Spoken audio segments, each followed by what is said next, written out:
तो चार क्या बताया था इन्होंने चौखंबा में ये बात करते हैं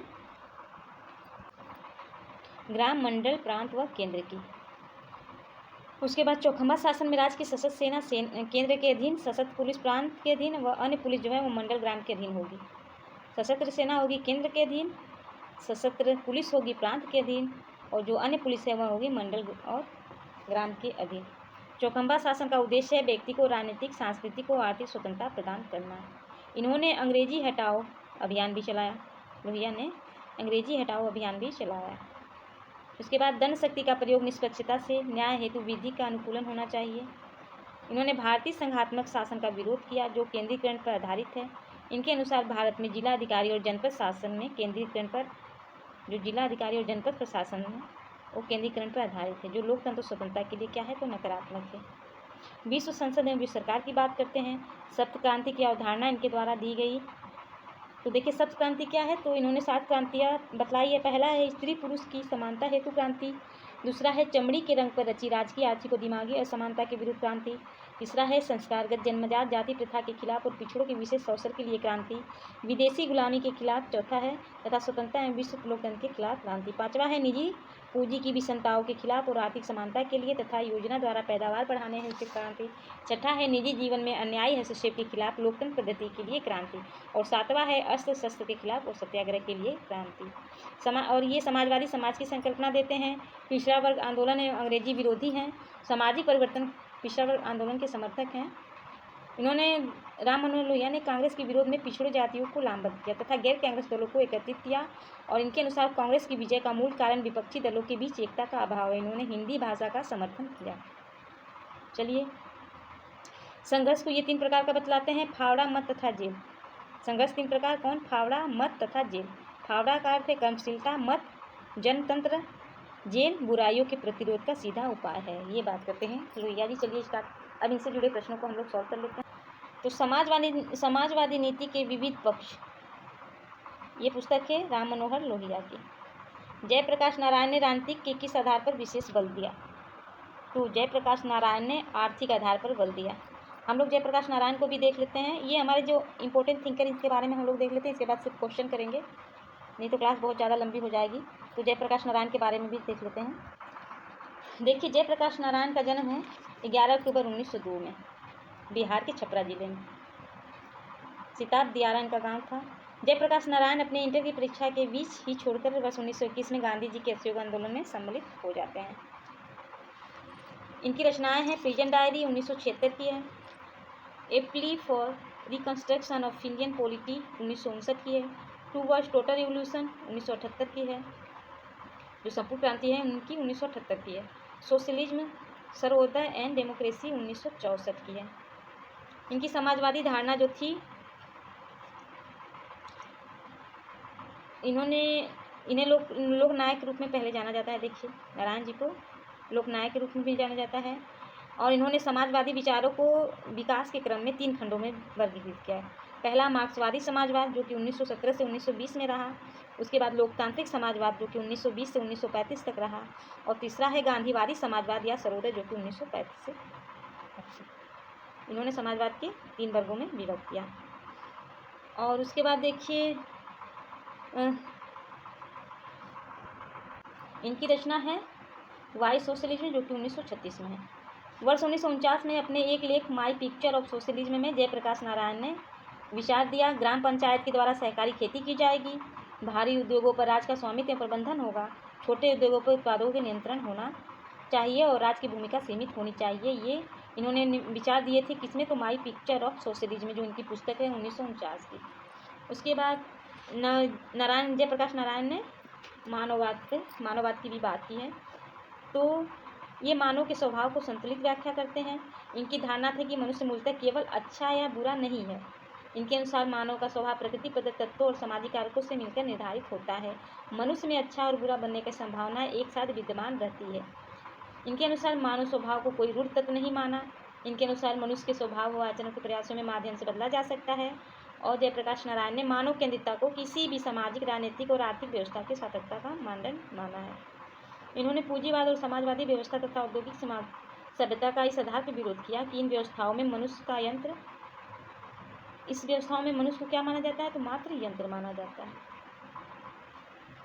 जयप्रकाश नारायण द्वारा संसदीय लोकतंत्र की आलोचना की गई, क्योंकि ये दलविहीन लोकतंत्र की बात करते हैं।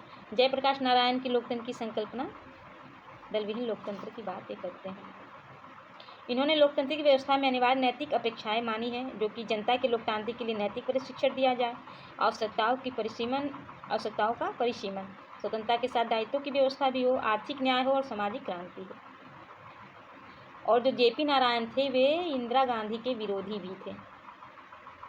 ठीक, उसके बाद देखिए जयप्रकाश नारायण की सामुदायिक लोकतंत्र लोक स्वराज की धारणा है, जो कि 3 प्रेरणाओं पर आधारित है। राज व्यवस्था की प्राचीन भारतीय परंपरा, मानव की मूलभूत सामुदायिक प्रवृत्ति और सत्ता के आधार की व्यापकता पर। उसके बाद इन्होंने सामुदायिक लोकतंत्र की संरचना की बात की है, जिसमें प्रारंभिक स्तर पर सर्वोच्च निकाय ग्राम सभा होगी, क्षेत्रीय स्तर पर कार्यपालिका पंचायत समिति होगी, जिला स्तर पर जिला परिषद कार्यपालिका होगी, प्रांतीय स्तर पर प्रांतीय सभा गठित होगी और राष्ट्रीय स्तर पर राष्ट्रसभा गठित होगी सामुदायिक लोकतंत्र की संरचना में। और सामुदायिक प्रजातंत्र की आर्थिक संरचना में इन्होंने आर्थिक नियोजन, उत्पादन व वितरण के विकेंद्रीकरण द्वारा ही आर्थिक प्रजातंत्र की स्थापना की बात की है। इनकी जो संपूर्ण क्रांति की धारणा है वह 5 जून 1974 में पटना के गांधी मैदान में इंदिरा गांधी सरकार की अस्वीकार्यता नीतियों के विरुद्ध संपूर्ण क्रांति की घोषणा की इन्होंने। जयप्रकाश नारायण के अनुसार संपूर्ण क्रांति में व्यक्ति और समाज दोनों में सर्वाधिक परिवर्तन लाने का लक्ष्य होगा। जयप्रकाश नारायण के अनुसार संपूर्ण क्रांति की धारणा का उद्देश्य विद्यमान विकृत व्यवस्था को समाप्त कर देगा। उसके बाद देखिए इन्होंने 7 आयाम बतलाए हैं इसमें। सामाजिक क्रांति, आर्थिक क्रांति संपूर्ण क्रांति के अंतर्गत, सामाजिक क्रांति, आर्थिक क्रांति, राजनीतिक क्रांति, सांस्कृतिक क्रांति, वैचारिक क्रांति, शैक्षणिक क्रांति और नैतिक अथवा आध्यात्मिक क्रांति इन्होंने बतलाया है। देखिए सामाजिक क्रांति केवल अहिंसात्मक साधनों से ही संभव है, ये बात करते हैं। संपूर्ण क्रांति को सतत रूप से चलने वाली एक प्रक्रिया ये बतलाते हैं। तो फिर आप देख लेते हैं इनसे जुड़े प्रश्नों को। देखिए हमारा प्रश्न है, जयप्रकाश किस समाजवाद के पक्षधर थे? तो जो जयप्रकाश नारायण थे वे लोकतांत्रिक समाजवाद के पक्षधर थे। अगला प्रश्न है, जयप्रकाश नारायण ने समाजवाद के संबंध में कौन सा विचार नहीं दिया? तो भारत के लिए साम्यवादी लोकतंत्र महत्वपूर्ण है, ये बात इन्होंने नहीं दिया है। जयप्रकाश नारायण ने भारत में राष्ट्रवाद का आधार किसे स्वीकार किया? तो धर्मनिरपेक्षता को। समग्र क्रांति की अवधारणा किसने प्रस्तुत की? जयप्रकाश नारायण ने।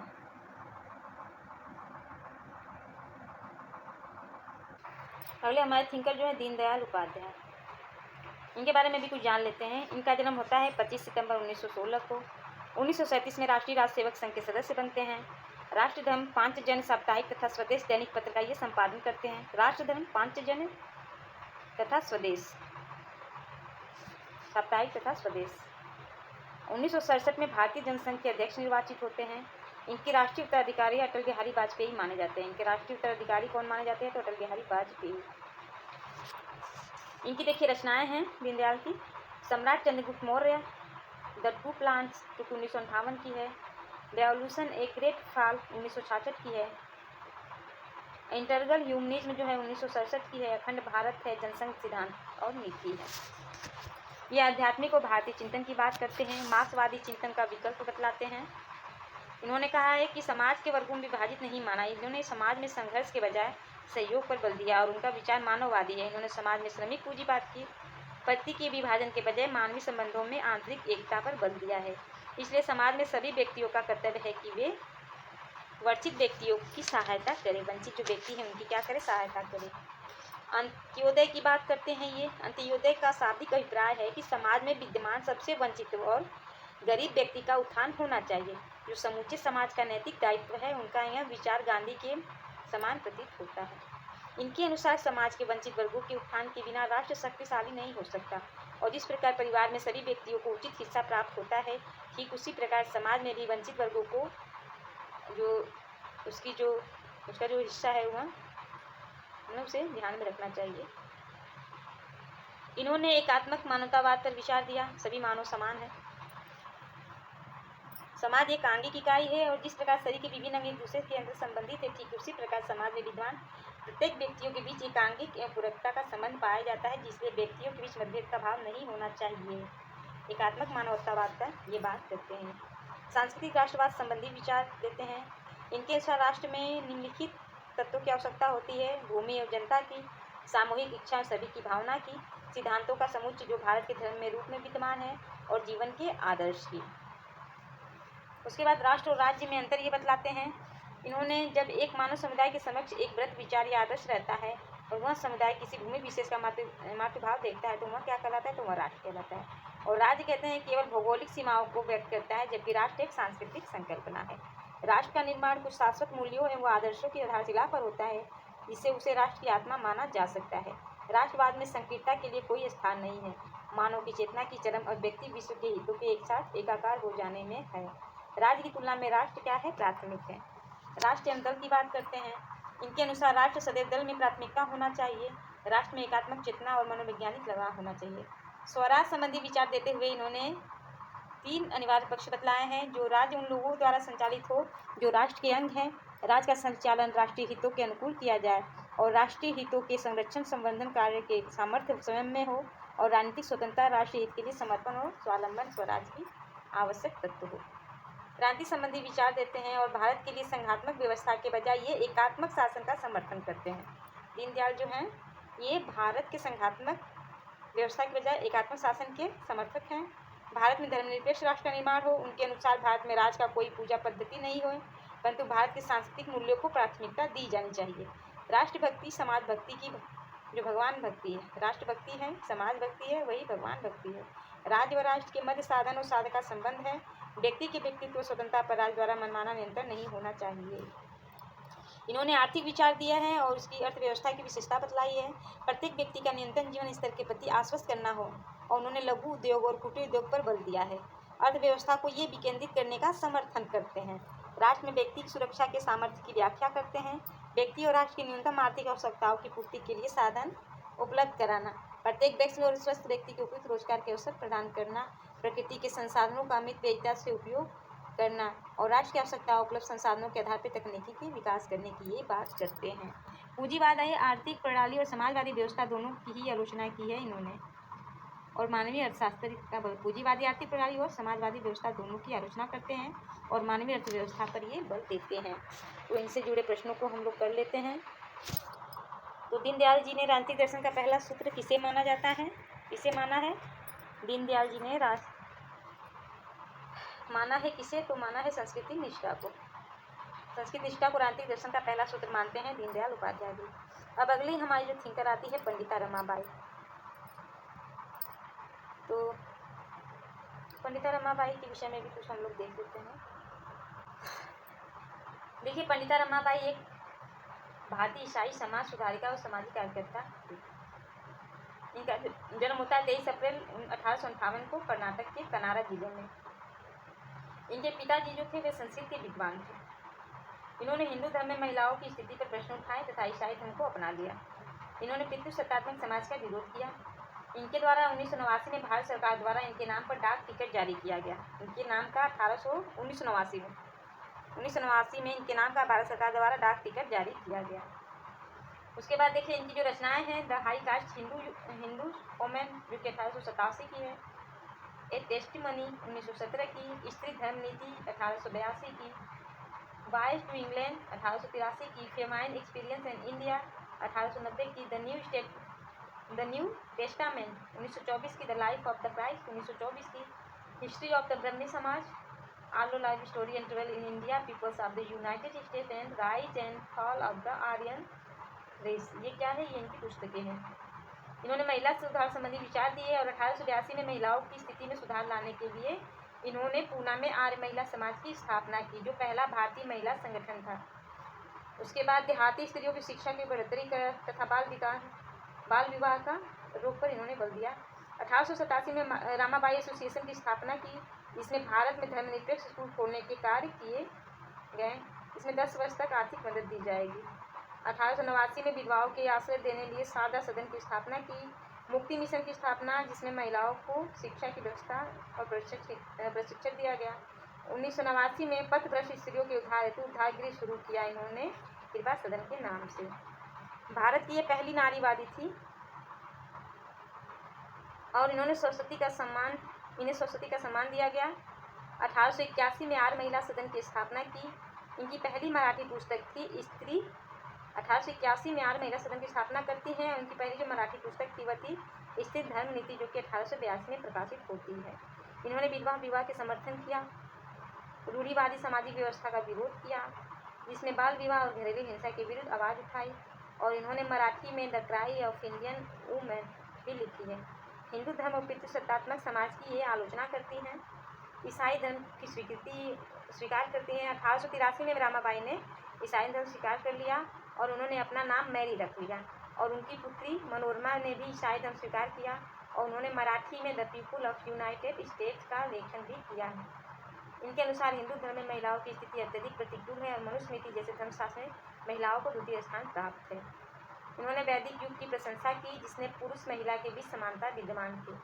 इन्होंने अपनी सर्वाधिक लोकप्रिय किताब the high cast Hindu woman में हिंदू धर्म में महिलाओं की पीड़ित स्थिति का वर्णन किया है। लैंगिक न्याय की ये बात करती हैं। तिलक की आलोचना करती है। इन्होंने राष्ट्रवादी विचारक जो बाल गंगाधर तिलक थी, इसकी आलोचना की। इनके अनुसार तिलक सामाजिक सुधारों और महिला के समान अधिकारों के समर्थक नहीं थे। राष्ट्रवादी विचार इनकी हैं। रमाबाई ने अमेरिका यूरोपीय देशों में यात्रा की 1886 में, और इनके अनुसार भारत में एक ऐसे राष्ट्र का निर्माण होना चाहिए जिसमें सभी नागरिकों को स्वतंत्रता प्राप्त हो। इनके अनुसार आधुनिक भारतीय राष्ट्र का निर्माण अमेरिका के आधार पर होना चाहिए। ये जाति व्यवस्था पर भी विचार देती हैं और जाति व्यवस्था के विरोध के लिए प्रतिलोम विवाह का समर्थन किया है इन्होंने। हिंदू धर्म का विरोध एवं ईसाई धर्म पर बल ये देती हैं। तो इनके अब हम प्रश्नों को सॉल्व कर लेते हैं। तो हमारा प्रश्न है कि पंडिता रमाबाई के संबंध में सही कथन का चयन करना है। तो देखिए, पंडिता रमाबाई को महिलाओं के अधिकार दिलाने के लिए जाना जाता है, सही है। पंडिता रमाबाई महिला शिक्षा एवं समाज सुधार के क्षेत्र में अग्रणी रही है, सही है। वह कुशल राजनीतिज्ञ थी नहीं। उन्होंने भारत में महिला मुक्ति के लिए आंदोलन की मजबूत नींव रखी है, सही है। तो हमारा सही होगा 1, 2 और 4। अगला प्रश्न है, पंडिता रमाबाई ने उच्च जाति की हिंदू स्त्रियों के लिए किन आवश्यकताओं को महत्वपूर्ण माना? तो आत्मनिर्भरता को, शिक्षा को, परिवार को इन्होंने महत्वपूर्ण नहीं माना, कार्यकुशलता को माना। हमारा आंसर इसमें बी सही होगा 1, 2 और 4। अगला जो है हमारा प्रश्न है, तिलक के राष्ट्रवाद संबंधी विचारों की विशेषता थी। तो तिलक के राष्ट्रवाद संबंधी विचार थे, तिलक का राष्ट्रवाद पुनरुत्थानवादी और पुनर्निर्माणवादी था। उन्होंने वेदों गीता से राष्ट्रीय उत्साह ग्रहण करने का संदेश दिया। राष्ट्रवाद के विकास में सार्वजनिक उत्सवों को नगण्य स्थान प्रदान किया नहीं। राष्ट्रवाद का राष्ट्रीय एकता केंद्र पर आधारित माना है। तो हमारा ऑप्शन सही होगा ऑप्शन ए 1, 2 और 4। अगला हमारा प्रश्न है, तिलक द्वारा प्रस्तुत राष्ट्रीय शिक्षा के पाठ्यक्रम में सम्मिलित विषय थे। तो इनके द्वारा जो प्रस्तुत राष्ट्रीय शिक्षा के पाठ्यक्रम में था उसमें सम्मिलित थे औद्योगिक एवं प्राविधिक शिक्षा, धार्मिक शिक्षा, मातृभाषा द्वारा शिक्षा और युवकों को राजनीतिक शिक्षा। ये चारों, तो ऑप्शन डी हमारा सही होगा। अगला हमारा प्रश्न है, विवेकानंद के दर्शन के स्रोत क्या थे? तो विवेकानंद के जो स्रोत थे दर्शन के, प्रचलित परंपराएं तथा प्रथाएं नहीं, यह नहीं थी। वेदों तथा वेदांत की महान परंपरा, रामकृष्ण के साथ संपर्क, उनके अपने जीवन का अनुभव। तो 2, 3 और 4 हमारा सही होगा ऑप्शन सी।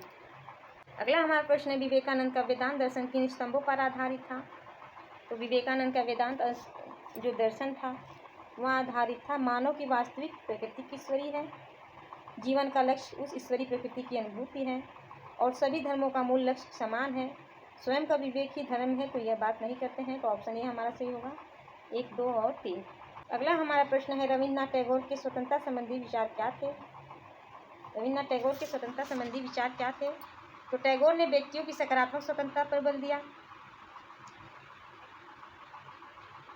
टैगोर द्वारा व्यक्ति की स्वतंत्रता पर राज का प्रतिबंधित उचित माना गया नहीं। टैगोर ने स्वतंत्रता को व्यक्ति में निहित माना है। तो सही है। तो हमारा सही होगा 1 और 3 ऑप्शन सी। अगला हमारा प्रश्न है, टैगोर ने अपनी साहित्य की रचना किस शाखा के अंतर्गत की है?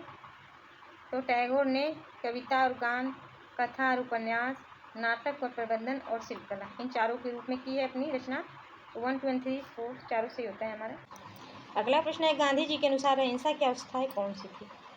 तो गांधी जी के अनुसार जागृत अहिंसा, औचित्यपूर्ण अहिंसा और कायरों की अहिंसा। जागृत अहिंसा, औचित्यपूर्ण अहिंसा और कायरों की अहिंसा, ये 3 प्रकार की अहिंसा की अवस्थाएं थी। गांधी जी ने सत्याग्रह के कौन से नियम बताए हैं? तो गांधी जी ने सत्याग्रह के नियम बताए हैं। सत्याग्रह के अस्त्र का प्रयोग बड़ी सावधानी से करना चाहिए। सत्याग्रह शुरू करने से पहले न्यूनतम मांग निश्चित कर लेनी चाहिए। इसमें अहिंसा का पालन पूर्ण रूप से आवश्यक है। इसका उद्देश्य विरोधियों को हराना है नहीं। तो गांधी जी के सत्याग्रह के नियम है 1 और 2 और 3, ये तीनों। अगला हमारा प्रश्न है, श्री अरबिंदो के आध्यात्मिक नीतिवाद या देवी न्यायवाद के सिद्धांत संबंधी विचार क्या है? श्री अरबिंदो के आध्यात्मिक नीतिवाद या देवी न्यायवाद के सिद्धांत क्या है? तो अरबिंदो ने मानवीय इतिहास के प्रसंग में इस सिद्धांत का प्रतिपादन किया। उसके बाद है, यह सिद्धांत गीता के विचारों तथा जर्मन आदर्शवाद के समन्वय के प्रतीक हैं। तो 2 और 3 हमारा आंसर सी होता है, ऑप्शन बी। अगला प्रश्न है, अरविंद ने स्वराज के संबंध में किन विचारों का प्रतिपादन किया? तो अरविंदो ने स्वराज के संबंध में, स्वराज के बिना राष्ट्र मृतक के समान है, स्वराज के बिना राष्ट्र की आत्मा भटकती रहती है, स्वराज राज्य का आभूषण है और स्वराज राज्य की नैतिक आवश्यकता है। इन चारों की बात की है। 1, 2, 3 और 4 हमारा ऑप्शन सही होगा। रामास्वामी नायकर ने आत्मसम्मान आंदोलन का उद्देश्य क्या था? रामास्वामी नायकर का जो आत्मसम्मान आंदोलन था, इसका उद्देश्य क्या था? समाज सुधार के कार्यक्रम को बढ़ावा देना, तमिल प्रदेश के गैर ब्राह्मणों के मन में अपनी द्रविड़ परंपरा का गर्व भाव जमाना, हिंदू पौराणिक कथाओं में विश्वास प्रकट करना, नहीं विश्वास नहीं करते थे ब्राह्मणों, और गैर ब्राह्मण को संगठित करना, नहीं। तो हमारा ऑप्शन क्या सही हो? 1 और 2, ऑप्शन बी सही हो जाता है हमारा, 1 और 2। अगला क्वेश्चन है, रामास्वामी नायकर के चिंतन का आधार क्या था? तो रामास्वामी नायकर के चिंतन का भाव था सामाजिक भेदभाव का खंडन, बाल विवाह तथा सती प्रथा का निषेध, ये नहीं था। वर्णाश्रम धर्म पर प्रभाव करते हैं और भाषा संबंधी विचार देते हैं, जिन्हें हिंदू का विरोध करते हैं मद्रास में। तो 1, 3 और 4 हमारा ऑप्शन सही होगा, 1, 3 और 4 यानी ऑप्शन डी। अगला प्रश्न है, मोहम्मद इकबाल के राज्य संबंधी विचार क्या थे? मोहम्मद इकबाल के राज्य संबंधी विचार क्या थे? तो देखिए, सरकार धर्म पर आधारित होनी चाहिए, धर्म बहुत बड़ी शक्ति है, धर्मनिरपेक्ष राज्य लोगों की समस्याओं का समाधान नहीं कर सकता, राज्य में धर्म का कोई स्थान नहीं होना चाहिए, तो ये बात नहीं करते हैं। तो ऑप्शन डी हमारा सही होगा, 1, 2 और 3। अगला प्रश्न है, पूंजीवाद पर मोहम्मद इकबाल के प्रहार का आधार क्या था? पूंजीवाद पर मोहम्मद इकबाल के प्रहार का आधार क्या था? तो जो पूंजीवाद पर ये प्रहार करते हैं इकबाल, वह आधार था मानववादी आधार, ऑप्शन ए। ऑप्शन सी हमारा सही होगा, केवल ए। अगला प्रश्न है, मानवेंद्र नाथ रॉय के मानववाद के मूल तत्व कौन से थे? तो मानवेंद्र नाथ रॉय थे, इनके मानववाद के मूल तत्व थे, समानता नहीं था, स्वतंत्रता, बुद्धि और नैतिकता। 2, 3 और 4 ऑप्शन बी हमारा सही होगा। अगला प्रश्न है, मानवेंद्र नाथ रॉय ने स्वतंत्रता के कौन से आधार स्तंभ बताए हैं? तो इन्होंने मानववाद, व्यक्तिवाद और विवेकवाद, ये 3 स्तर आधार स्तंभ बताए हैं स्वतंत्रता के, ऑप्शन ए हमारा सही होगा। अम्बेडकर के छुआछूत संबंधी विचार क्या थे? अम्बेडकर के जो छुआछूत संबंधी विचार थे वो क्या थे? तो इनके छुआछूत संबंधी विचार देखिए, छुआछूत जाति अपमान का चरम रूप है, उन्होंने सामाजिक अंतर संपर्क को दूषित और सोचनीय बताया, जो छुआछूत का आधार जाति में निहित है, और उन्होंने छुआछूत को ब्राह्मणवाद की विचारधारा से समर्थित सामाजिक संस्था माना। तो चारों सही है, इनके अनुसार ऑप्शन भी हमारा सही होगा। अगला जो प्रश्न हमारा है, देखिए, पुस्तक और लेखक है, इनके हमें क्या करना है? तो मिलान करना है। तो हिंद स्वराज है गांधी जी का, सावित्री अरबिंदो की है, द कास्ट इन इंडिया है अम्बेडकर का, और इतिहास चक्र है राम मनोहर लोहिया का। Swaraj, Hind Swaraj Gandhi ji, Savitri Aurobindo, the caste in India Ambedkar, Itihas Chakra Ram Manohar Lohia. तो 4, 1, 2, 3 हमारा ऑप्शन सही होता है, ऑप्शन ए। अगला प्रश्न है हमारा, नेहरू जी के इतिहास दर्शन का सार तत्व क्या है? तो नेहरू जी के इतिहास का जो सार तत्व है, उन परिस्थितियों का संदर्भ विश्लेषण किया, जिसमें नेहरू जी ने उन परिस्थितियों का संदर्भगत विश्लेषण किया जिनमें सामाजिक और राजनीतिक घटनाएं घटित होती है, और इतिहास के निर्माण किसी विशेष जलवायु या वातावरण से प्रभावित होता है, ये बात नहीं करते हैं। इतिहास के निर्माण में सामाजिक और आर्थिक शक्तियों की प्रेरणा होनी चाहिए, ये बात करते हैं। तो 1 और 3 हमारा सही होता है। नेहरू जी के इतिहास के दर्शन में जो विचार थे 1 और 3, ऑप्शन डी हमारा सही होगा। अगली जो हमारा है, देखिए, मिलान करना है, इसमें डॉक्टर भीमराव अम्बेडकर की उपलब्धियों का वर्षावार सुमेलित करना है। तो ये कानून मंत्री कब बनते हैं? ये कानून मंत्री बनते हैं 1949 में। 1949 में बनते हैं अम्बेडकर जी कानून मंत्री। नेहरू मंत्रिमंडल से त्यागपत्र, इन्होंने नेहरू मंत्रिमंडल से कब त्यागपत्र दिया था? तो 1951 में दिया था। जो हिंदू बिल दिया था उसे न पेश होने पर इन्होंने 1951 में क्या किया था? मंत्रिमंडल से त्यागपत्र दे दिया था। दलित वर्ग सम्मेलन की अध्यक्षता 1925 में करते हैं। भारत छोड़ो आंदोलन का विरोध किया था इन्होंने 1942 में। तो कानून मंत्री बनते हैं 1949 में। नेहरू मंत्रिमंडल से त्यागपत्र देते हैं 1951 को। दलित वर्ग सम्मेलन की अध्यक्षता 1925 में की है और भारत छोड़ो आंदोलन का विरोध करते हैं 1942 में। तो जो हमारा ऑप्शन सी होता है 2413 यानी ऑप्शन डी 2413। अगला प्रश्न है, लोहिया ने अपनी महत्वपूर्ण कृति व्हील ऑफ हिस्ट्री में इतिहास से संबंधित क्या विचार प्रस्तुत किए? लोहिया ने अपनी महत्वपूर्ण कृति व्हील ऑफ हिस्ट्री में इतिहास से संबंधित क्या विचार प्रस्तुत किए हैं? तो देखिए, इतिहास का चक्र गति से आगे बढ़ता है, सही है। इन्होंने हीगल के मार्क्स द्वंद्वात्मक पद्धति का समर्थन किया है? नहीं। इन्होंने उसमें चेतना की भूमिका को महत्व दी है? हाँ, सही है ये। और भविष्य के लिए इतिहास के ज्ञान का आवश्यक माना नहीं। तो हमारा ऑप्शन सी होगा 1 और 3 लोहिया से संबंधित विचार थे। अब देखिए, सूची 1 सूची 2 को मिलान करना है, विचार है और सिद्धांत है। तो देखिए, मोहम्मद इकबाल, तो मोहम्मद इकबाल राष्ट्रवाद का खंडन करते हैं। रामास्वामी पेरियार, इन्होंने आत्मसम्मान आंदोलन किया। श्री अरविंदो आध्यात्मिक नीतिवाद की बात करते हैं। सावरकर हिंदुत्व के सिद्धांत की बात करते हैं। तो हमारा ऑप्शन सी होता है 2431 ऑप्शन डी। अगला प्रश्न हमारा है, जयप्रकाश नारायण का लोकतांत्रिक व्यवस्था के प्रति विरोध किन बातों पर केंद्रित था? तो जयप्रकाश नारायण का जो लोकतांत्रिक व्यवस्था के प्रति विरोध था वह दलगत राजनीति, वर्तमान समय की चुनाव व्यवस्था, सत्ता राजनीति और सत्ता का केंद्रीकरण, इस चारों पर केंद्रित था। तो हमारा ऑप्शन डी सही होगा 1, 2, 3 एंड 4।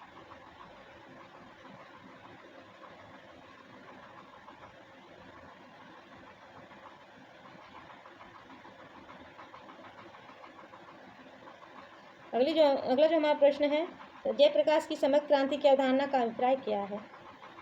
जयप्रकाश की समग्र क्रांति की अवधारणा का अभिप्राय है व्यवस्था में मूलभूत परिवर्तन, आर्थिक सामाजिक न्याय पर आधारित व्यवस्था, मानवीय चेतना के में सार्थक परिवर्तन। हमारा ऑप्शन सही होगा इसमें ऑप्शन डी 1, 2 एंड 3। अगला देखिए, हमें क्या करना है, तो सुमेलित करना है। तो सूची 1 को सूची 2 से सुमेलित करते हैं। तो वर्णाश्रम धर्म का प्रहार, ये है रामास्वामी नायकर का। शांति निकेतन की स्थापना कौन करता है? तो रविन्द्रनाथ टैगोर करते हैं। सार्वदेशिक दर्शन के विकास की बात करते हैं विवेकानंद। निष्क्रिय प्रतिरोध और आक्रामक प्रतिरोध में अंतर बतलाते हैं कौन? तो अरविंदो। हमारा ऑप्शन सही होगा 4, 3, 2, 1 ऑप्शन बी हम लोग का सही हो जाता है। अगला प्रश्न है, केंद्र द्वारा पंडित दीनदयाल के नाम बनाई गई योजना कौन सी है? केंद्र द्वारा जो पंडित दीनदयाल जी हैं इनके नाम पर बनाई गई जो योजनाएं हैं, ग्राम ज्योति योजना, अंत्योदय योजना, ग्रामीण कौशल योजना, श्रमेव जयते कार्यक्रम, स्वनियोजन योजना। मनरेगा इनसे नहीं संबंधित, सामुदायिक विकास नहीं संबंधित है। तो 1, 2, 3, 4, 5 ऑप्शन बी हमारा सही होगा। ये संबंधित है, सभी पंडित दीनदयाल से संबंधित योजनाएं हैं, नाम से संबंधित।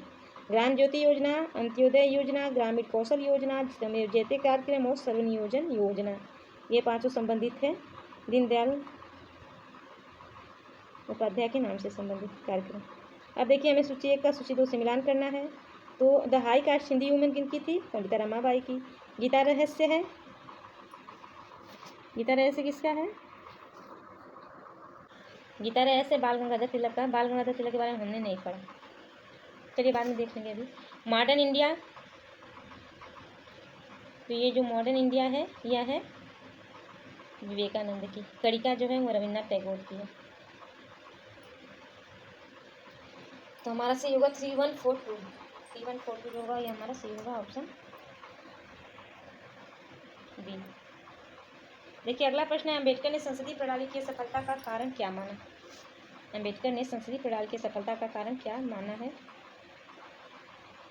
तो ये मानते हैं इनके सभी अंग बहुत धीमी गति से कार्य करते हैं।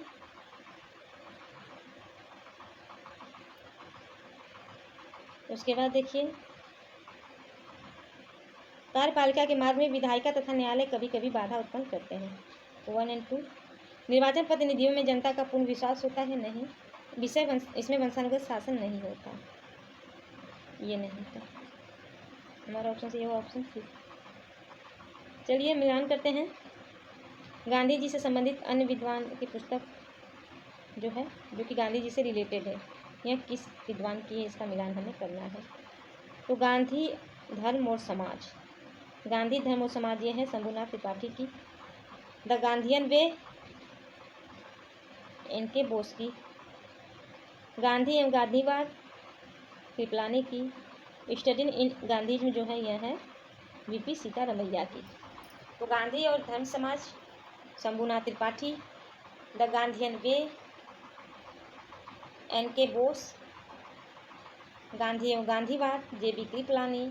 स्टडी इन गांधीज्म में जो है यह वीपी सीतारमैया की है। तो 2, 3, 4, 1 ऑप्शन हमारा सही होता है।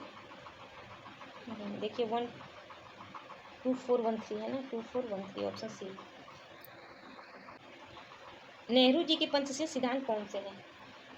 एक दूसरे के प्रादेशिक अखंडता और प्रभुसत्ता का परस्पर सम्मान, परस्पर अनाक्रमण, एक दूसरे के आंतरिक मामलों में हस्तक्षेप, समानता और परस्पर लाभ, कल्याणकारी योजना नहीं है ये, शांति पुनः अस्तित्व तथा आर्थिक सहयोग, ऐतिहासिकता का पुनर्निर्माण नहीं है। तो हमारा क्या होगा 1, 2, 3, 4 एंड 6 ऑप्शन हमारा सही होगा ऑप्शन बी। अब देखिए इसमें सूची 1 का सूची 2 से मिलान करना है। सूची 1 का सूची 2 से मिलान करना है। तो दर्शन और विद्वान है। तो अंशतः पुनरुत्थानवादी राष्ट्रवाद जो है, अंशतः पुनरुत्थानवादी राष्ट्रवाद ये है तिलक जी का। उच्च जाति की हिंदू स्त्री की कथा है, ये रमाबाई का है। नियम और स्वतंत्रता की समस्या पर विचार दिया है टैगोर ने। आध्यात्मिक राष्ट्रवाद की धारणा दी है अरबिंदो ने। तो 2, 3, 4, 1 हमारा ऑप्शन ए सही हो जाता है। देखिए अगला प्रश्न है, लोहिया ने अपनी कृति समाजवादी नीति के विविध पक्ष में सामाजिक संरचना की कौन से परतों का उल्लेख किया है? तो वे गांव, मंडल, प्रांत और राष्ट्र की बात करते हैं, कस्बे की बात नहीं करते हैं। तो 1, 2, 3, 5 हमारा ऑप्शन भी सही होता है। अब देखिए सूची 1 को सूची 2 से मिलान करना है। पुस्तक है और इसके लेखक हैं।